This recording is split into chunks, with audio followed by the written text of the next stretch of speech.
Hello, my name is Chloe, welcome back to my channel. Today I'm bringing to you my January wrap up. So in January I read 8 books, which definitely isn't the best I have ever done, but I'm still not disappointed. I read some really good books. I read 1 2-star book, 1 3-star book, 3 4-star books and 3 5-star books. So overall, in terms of what I actually read, it was a good month.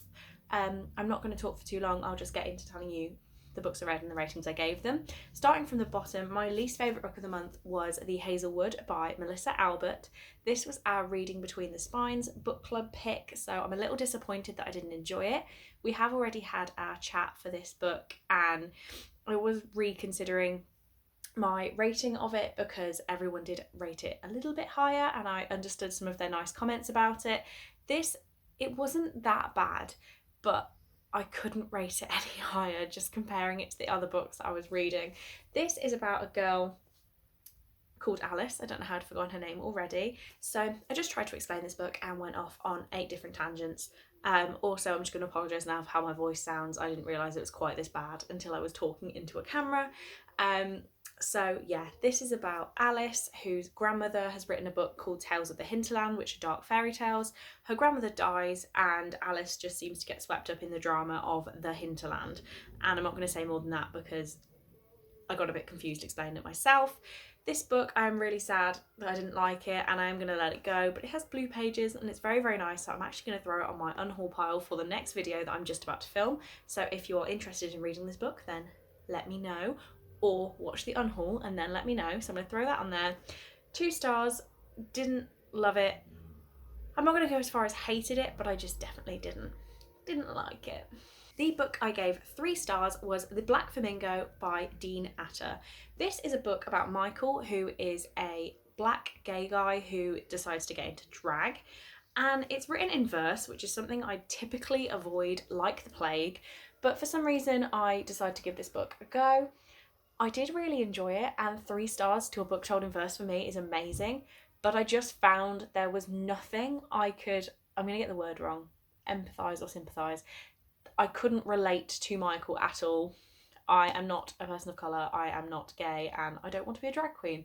So there was nothing I could really relate to in this story, but I did speed through it really quickly. I think in one sitting I read about 200 pages. So I enjoyed it. It just isn't really my thing.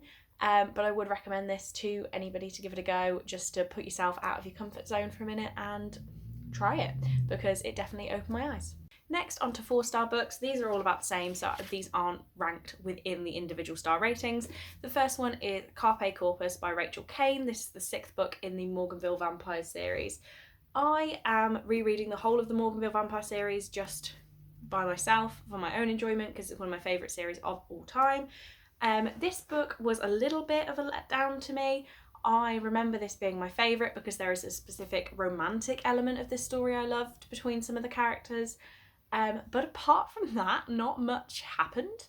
The problem with some of Rachel Caine's books in this series is that they focus around one event in each book, when really, like, there's a lot of pages, a lot could happen, but it seems to be individual, like, weeks of these characters' lives.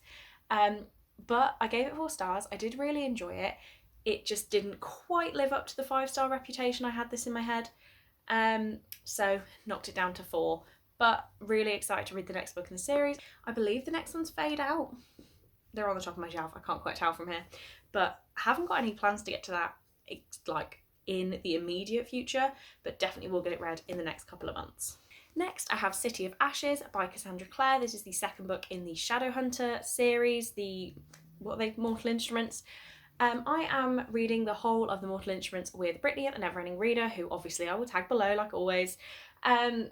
This, I don't know why I couldn't give it 5 stars. There was something just stopping me. I did really enjoy it. I didn't enjoy it as much as the first book. Maybe that's why I had to drop it down a rating. I just don't think it quite lived up to my memories of reading this the first time round, so I did drop it from 5 stars to 4 stars. But as always, I'm still excited to read the next book in the series, which I will be picking up within the next couple of days. So I'm excited to see whether that one stays at 5 stars or drops down as well, but we will see. The last 4-star book is actually one I'm really disappointed by because I wanted this to be 5 stars. That is Going the Distance by Beth Reckles. This is the second book in the Kissing Booth series, and without spoilers from the first book, it focuses on 2 characters who are now in a long distance relationship. I believe they are 3,000 miles? Yeah, 3,000 miles apart. So for any of you who've not watched any of my videos, because I go on about it a lot, I am also in a long distance relationship. We have 1,000 miles on these 2 characters, so I feel like it's a competition. But this meant that I could really relate with the characters in this book. I also decided to tab it up, and one of my colours actually was called, I titled it as Snap. So if there were any thoughts in this book that I have exactly had or things I have exactly said, I tabbed them up, and there's quite a few. So really got on with this book. My only problem was there was like a flash forward. This story skipped like 8 months that I wanted to read. The parts of the story that I was interested to see how they worked were cut out. Just wasn't too thrilled that they missed those parts of the book, because I wanted to know for my own brain what happens between the 2 characters, and I can't talk about it more without spoiling it. I'm going to stop talking because I keep nearly spoiling the whole thing. But yeah, there's a big section I wanted to read that isn't in this book, and that meant I had to drop it a star because it really frustrated me. But still amazing. She's releasing like a road trip book that's like one of those National Book Day things and really short. So I'm going to try and get my hands on that because I will read anything about these 2 characters. Next, the 5-star books. First of all, one I don't actually have in front of me, and that is Attachments by Rainbow Rowell. This is a book that has it's very Marmite, this book. A lot of people love it, a lot of people hate it.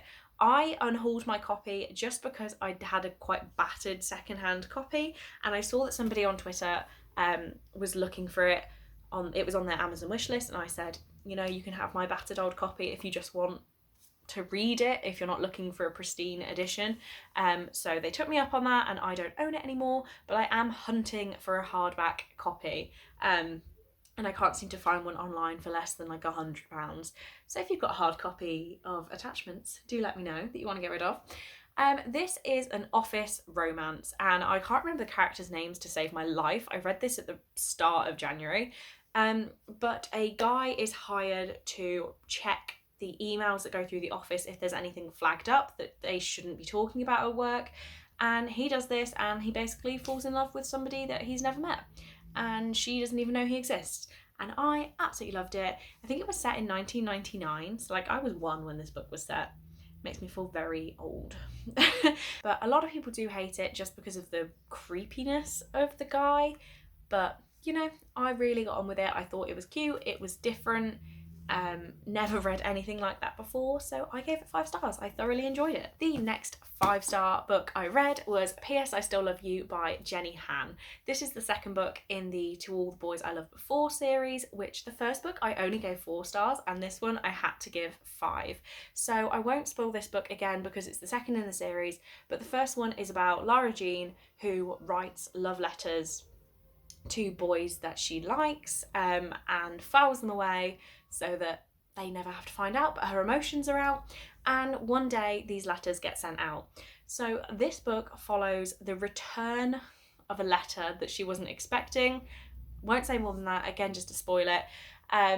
But To All the Boys I Loved Before is a Netflix film, and P.S. I Still Love You is coming out within the next couple of days. So I wanted to get this read before the film came out. I thoroughly enjoyed it. I thought it was better than the first book. It's way shorter, and I really loved it. I have the third book up on my top shelf, so you won't be able to see it from here, but I think I'm definitely going to get to that in the next couple of weeks, hopefully, if I can get my February TBR done. And finally, the last 5-star book I read, and this is actually one from my best books of 2018, I believe. That is Midnight Sun by Trish Cook. So I really wanted to read this again because the film appeared on Netflix, and I watched it, and I was the most emotional person I have ever been in my life. So I decided to read the book again. It's a very short little book. This is about Katie, who has XP, which I'm not going to try and pronounce the name of the disease, but basically she can't go out in the sun. So she lives at night. There is a guy that she's seen, Charlie, every day of her life. She sees him go to school and then she goes to bed while he lives his life. She has never spoken to him, but one night they bump into each other and there's a spark, of course. It's a YA.